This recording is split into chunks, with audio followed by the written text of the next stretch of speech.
Seigneur, nous te sommes reconnaissants pour notre frère Ken. Merci Père de gloire pour cette ville d'étranger. Merci Père pour cet appartement dans lequel il habite. Merci Père de gloire pour tous ceux de sa maison. Merci pour sa famille. Merci surtout pour sa vie. Merci Dieu de gloire pour ce que tu as décidé de faire dans sa vie.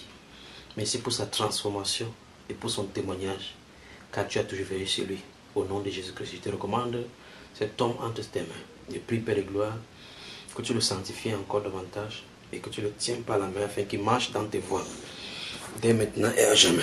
Je prie Dieu de gloire qu'il ne lâche point la main que tu lui as tendue et dont il a saisi. Je prie que tu le guides, que tu veilles sur lui, tu le protèges, tu le diriges vers ta voie au nom de Jésus. Protège-le et veille sur son âme, veille sur son cœur, veille sur ses pensées, veille sur ses études, afin qu'au sortir de ce pays-ci, qu'il rentre brillamment dans son pays pour honorer ses parents avec le diplôme que tu lui as accordé.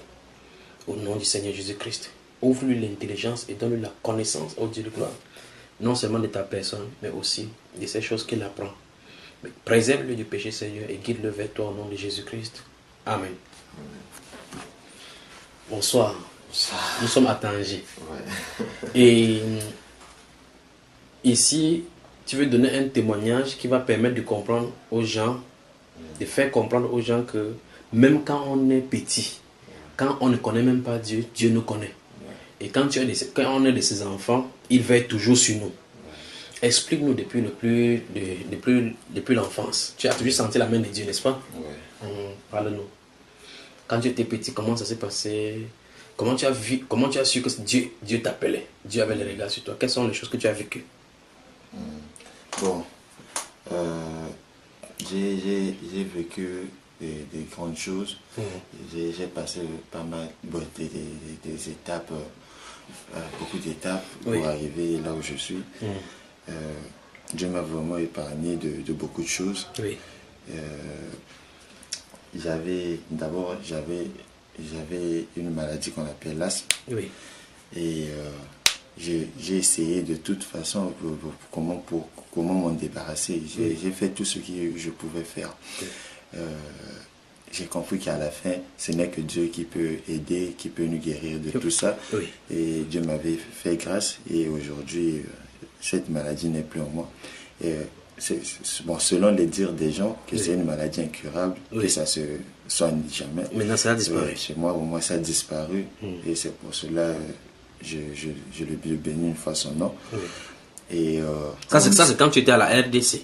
Non. C'est au Congo, au Brazza? Oui, au Congo, Brazza. Ok. Et quand tu étais plus jeune, quoi? Oui, quand j'étais plus jeune. Et là, tu faisais même les courses? Oui, je faisais même des courses. J'ai gagné même d'autres personnes en course et j'étais parmi les meilleurs élèves de course quand on faisait l'examen de pratique. J'étais parmi des bons élèves en gymnastique aussi et tout. Au lycée? Au lycée.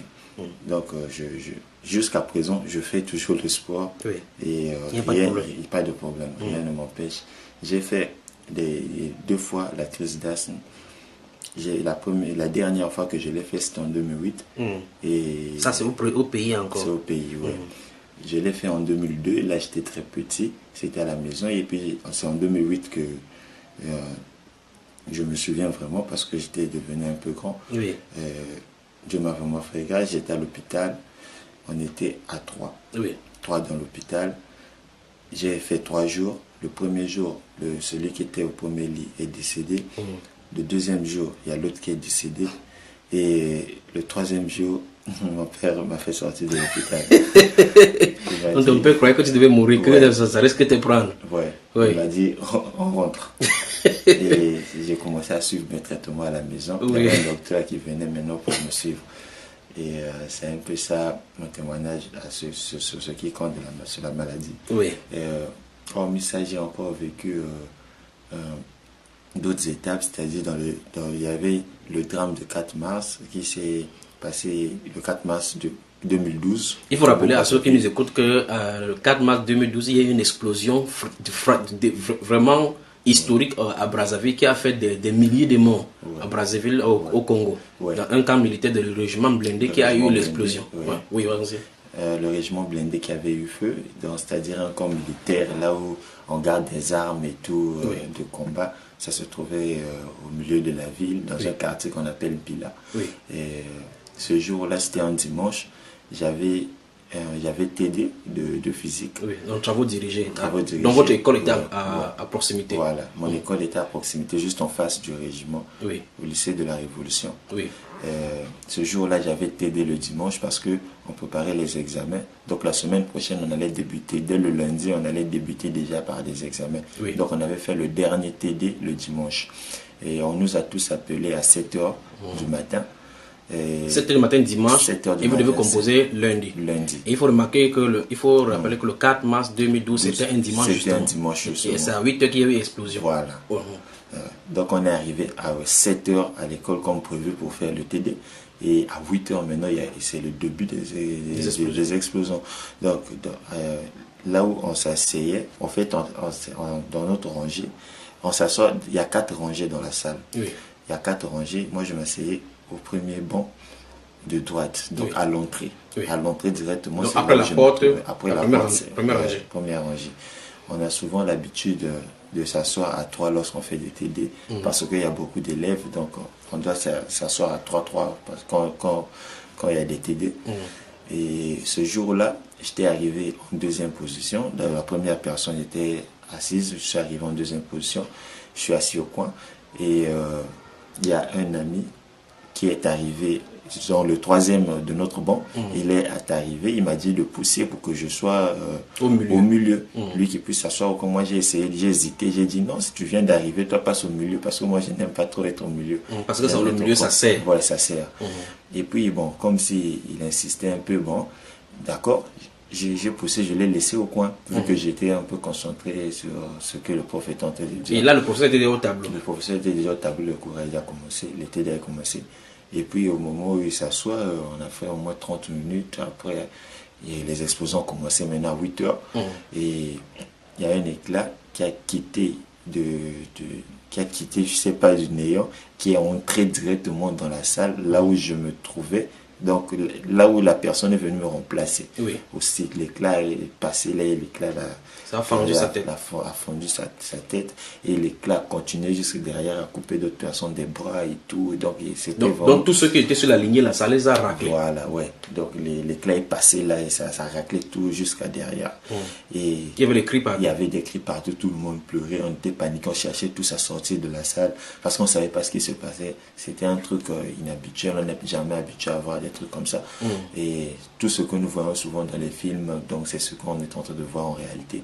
Et on est sorti et il faisait, c'est-à-dire il y avait trop de fumée, on n'arrivait même pas à bien voir, à distinguer les endroits. Et les 2 personnes commençaient déjà à fuir, donc on voit il y a beaucoup de cadavres à terre. Donc c'était un phénomène très bizarre. Et il y avait même un obus qui n'avait pas encore explosé, qui était juste devant moi. Et par curiosité, on cherchait à savoir ce que c'était. Parce que donc c'est venu plonger là-bas comme si c'était envoyé par l'avion. Voilà, plongé à terre. C'est envoyé par l'avion. Parce qu'on ne savait pas ce que c'était. Donc c'est juste descendu là. On ne sait pas ce que c'est, si c'est un avion qui a fait crash. On ne savait absolument rien.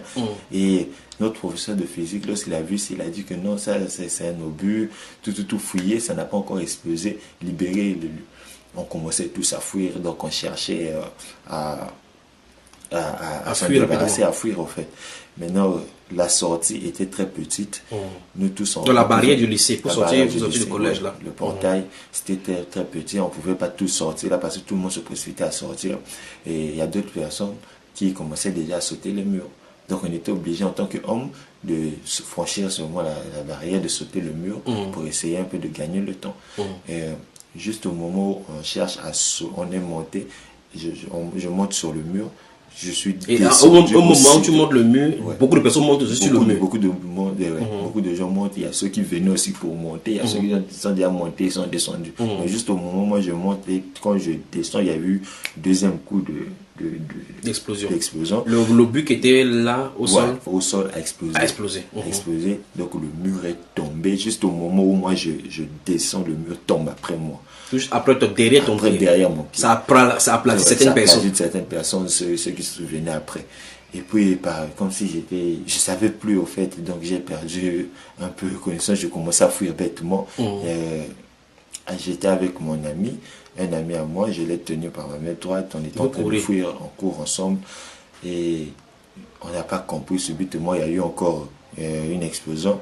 En ce moment-là, il y a un éclat qui est passé juste au niveau de son ventre. Alors que vous en êtes de courir? On est en train de courir. Oui. Donc l'éclat a suivi et a coupé son ventre en deux, a divisé. Donc c'est un phénomène trop bizarre. Donc l'éclat a coupé son ventre. De son dos par derrière, en passant par son les intestins sont sortis. Les intestins sont sortis. Donc son ami que tu aimais.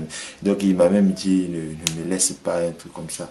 Donc je ne comprenais pas au fait, au moment où je cherche. En fait tu ne savais pas que c'était réel ce que tu vivais. Oui, donc en fait ça m'avait dépassé. J'étais traumatisé. J'étais traumatisé. Au moment où je cherche à le tirer, il y a une personne qui m'a dit non, laisse-le, il est déjà mort, cherche à fuir, sinon tu mourras comme lui. Et je l'ai regardé comme ça, les yeux étaient déjà fermés et tout. On m'a dit qu'il était décédé, j'étais obligé de relâcher et de continuer ma route. Et j'ai fui. Je suis arrivé jusqu'à la maison, mais mes parents, c'est ma première fois aussi de voir mon père pleurer comme ça devant moi. Lorsqu'il m'a vu venir sain et sauf, sans problème, sans égratignure, il m'a appelé, il m'a remis encore. Parce que tout le monde, en ce moment-là, les gens commençaient à s'en débarrasser. Parce que j'habitais dans le même quartier aussi. Et ça a explosé, ça a raclé vraiment tout le quartier. Tout le quartier. J'habitais dans le même quartier parce que j'étais à Wenze. Wenze et Mpila, c'est pas trop loin. C'est juste le même quartier. Mais non, au moment où j'arrive à la maison, les gens commençaient déjà à libérer le lieu parce que les éclats partaient jusqu'à Wenze partout. Donc les gens commençaient à libérer le lieu. Mon père a dit que non, moi je ne vais pas quitter ici tant que je n'ai pas vu mon fils. Et évidemment, il m'avait vu. Et il était vraiment heureux. On est entré dans la maison. Au moment où les autres sont en train de fuir, il m'a appelé pour qu'on entre dans la maison et prier. Il a dit que non, si tu allais mourir, tu allais mourir depuis là-bas. Vu que tu es arrivé jusqu'ici, donc l'Éternel t'a gardé pour être là. Et ça m'avait vraiment marqué. On a prié et puis on a fui. Et puis c'était un peu ça. Entre-temps, les cadavres étaient partout. Oui, les cadavres étaient partout. Les camarades de classe étaient morts. Ils étaient morts, ouais. Dans le poste, il y avait des morts dans toutes les ruelles. Partout où on passait, il y avait au moins des cadavres. Les pieds des gens coupés. Donc, c'était vraiment des cadavres, quoi. Il y a d'autres qui ont des coups coupés, donc beaucoup de choses. Il y avait même vu encore là d'une dame qui avait perdu sa tête avec un enfant d'eau. Un enfant d'eau qui pleurait, ouais, un bébé. Un bébé là qui pleurait, mais la maman n'a plus de tête. Donc c'était des trucs un peu comme ça. Et vous passez comme ça, vous voyez le corps, vous fuyez. Oui, chacun fuyait parce que l'odeur était toxique. Au moment où tu restes là, donc, mais il y avait une personne qui était derrière moi. Il était un peu plus âgé que moi. Il avait pris le bébé, mais je ne le connais pas. Parce que quand la maman, la tête était coupée, il est venu, il a juste retiré le bébé comme ça et il a fui. Et c'était un peu ça, l'histoire. Ouais. Donc il y avait surtout des militaires, il y avait eu beaucoup de militaires morts. Donc c'était un événement. Et l'explosion au fur et à mesure. Ça explose au fur et à mesure. Ça a rasé tout le camp militaire. Donc tout cela s'est passé, je crois, en 30 minutes. L'espace de 30 minutes, ça a raclé tout. Donc si ça explosait même pendant 2 heures du temps, dans tout Brazzaville allait être à terre. Puisqu'il y avait des débris qui sont allés même traverser même le fleuve pour toucher l'autre à Kinshasa. Ouais. Il y a d'autres éclats qui sont tombés même en RDC. Les maisons qui sont à proximité du fleuve, ces maisons ont été touchées et tout. Heureusement que les autorités de la RDC, ils étaient compréhensifs, ils ont compris ce qui se passait au Congo. C'est pour ça qu'ils n'ont pas riposté, sinon ça allait vraiment être dur. Donc c'était vraiment ça l'histoire que j'ai passée. Avant de revenir sur ton histoire, mais il faut rappeler que le président Sassou Nguesso était censé visiter ce camp militaire ce jour-là même. Le président était censé visiter le camp à 8h.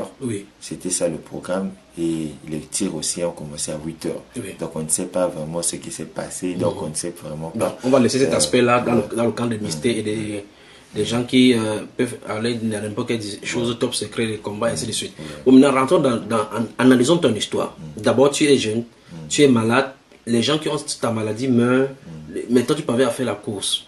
Et au point où on t'amène à l'hôpital, les gens meurent au fur et à mesure et toi, tu ne meurs pas. Cette explosion-là a lieu. On voit effectivement comment la place où tu occupais, quelqu'un vient prendre cette place. À l'instant de l'explosion, là, tu vois comment ça coupe sa tête, le cerveau sort, le sang est giclé partout. Ça coupe les intestins des gens, ça coupe les mains. Les gens qui ont les mains qui tombent et la main commence à vibrer, les cris partout. Tu arrives, tu traverses le mur. Quand tu arrives, Dès que tu atterris au sol, le mur tombe derrière toi avec l'explosion, ça tue les gens qui étaient à côté de toi. On se croirait dans un film de Rambo. Où Rambo esquive les balles partout. De Delta Force. Oui, le Delta Force de Chuck Norris. Alors, ton ami, tu tiens ton ami entre les mains pour courir, l'éclair, boum, et ça coupe les intestins, il meurt. Qu'as-tu de spécial? Je ne sais pas quoi dire, vraiment. Dieu m'a épargné de tout ça. Et jusqu'à présent, je ne sais pas pourquoi il m'aime autant. Parce que ce qu'il a fait pour moi, c'est vraiment un bon signe. Il m'a montré vraiment qu'il m'aime, donc je dois le servir, quoi. Et maintenant, avec notre venue ici, tu t'es baptisé aujourd'hui. Qu'est-ce que tu en dis? Tu étais content quand j'ai dit il faut que tu te baptises? Ouais, j'étais vraiment content parce que c'est ma première fois. Je ne suis jamais baptisé dans ma vie, donc c'est la première fois que je sois baptisé, donc j'étais vraiment heureux. C'est une sensation vraiment inhabituelle. J'ai vraiment aimé ça, c'était cool. On a passé de très bons moments. Ouais, avec le frère Junior, le frère Francis, la sœur Gigi, le frère Jobert. C'était vraiment très cool. Alors pour tous ceux qui vont t'écouter, écouter ton histoire, qu'est-ce que tu peux leur dire par rapport à Dieu, par rapport à l'amour du Seigneur? Bon, ce que je dois dire en ce moment, c'est que on doit savoir qu'au-dessus de nous, il y a une personne. Il y a un être qui est au-dessus de tout, qui est au contrôle de tout, qui sait tout et qui voit tout. Amen. Cet homme, c'est Jésus-Christ. C'est le Dieu, celui qui a créé ce monde. Amen. Il sait tout ce que nous sommes en train de faire. Donc, si on a un problème, on ne doit pas s'inquiéter. On doit juste le voir, l'appeler. Lui-même, il nous a dit dans son livre de Jérémie, invoque-moi, je te répondrai. Je te montrerai des choses cachées que tu ne connais point. Et ce message est tellement, c'est-à-dire, ça m'a donné déjà une confiance que à chaque fois que je vais l'appeler, il va toujours intervenir. Amen. Donc, si on a un problème, mais braquons nos regards auprès du Seigneur, demandez-le et mettons juste nos genoux en bas, fléchis, invoquons juste son nom et puis tout ira mieux. Il a vraiment fait grâce il m'a vraiment aidé dans beaucoup de choses. Au moment où même je n'étais pas vraiment qui était Jésus, on ne sait pas vraiment, parce que bien sûr que je suis né dans une famille chrétienne, on priait, mais on ne savait pas vraiment qui est Jésus. Mais c'est maintenant que je commence à comprendre qui il est, parce qu'il est en train de m'aider dans beaucoup de choses, il m'a sauvé. Donc, je ne sais pas pourquoi, mais ce Dieu-là, il est vraiment merveilleux. Amen. Il est vraiment merveilleux. Donc, si j'ai un conseil à dire, c'est juste que ayez confiance à Dieu et ne perdez pas espoir lorsque vous avez des problèmes, parce que tôt ou tard, il va toujours agir. Lui-même, il a dit que là où l'intelligence de l'homme s'arrête, c'est là où son intelligence commence. Donc, on ne doit pas perdre espoir. Il sera toujours là pour nous. C'est un peu ça. En tout cas, que Dieu te bénisse. Je te laisse sous sa gouverne, sous sa puissante main. Qu'ici au Maroc, il te préserve, il te donne ton diplôme. Que tu rentres dans ton pays. Si telle est sa volonté, tu travailles pour ton pays. Et il faut aimer ton pays, d'accord? Et bien plus de ça, aie les regards fixés sur le Seigneur Jésus-Christ. Que Dieu te bénisse. Amen. Merci. Que Dieu te bénisse. Que Dieu te bénisse. Amen.